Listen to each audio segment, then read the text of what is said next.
ये हमारी रिलेशनशिप के बारे में क्लास में किसने बताया? मेरे को क्या पता, खुद ही अपने दोस्तों में बताता रहता है। मुझे आते जाते भाभी जी बोलते हैं। और तेरे को तो कुछ पता ही नहीं रहता है ना। प्रिंसिपल को पता लग गया अभी अपने ऑफिस से आ रही है यहाँ पे।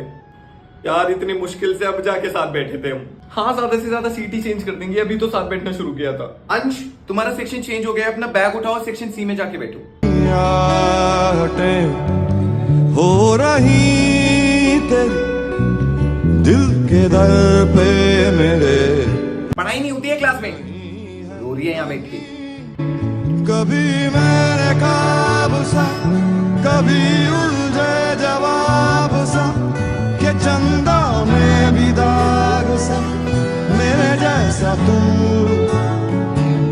ये दरिया का एक सिरा, कि अरमानों का सिलसिला। और तू चिंता मत कर, जीजू कुछ ना कुछ सॉल्यूशन निकाल ही लेंगे। बताया किसने है मैम को? मेरे जैसा तू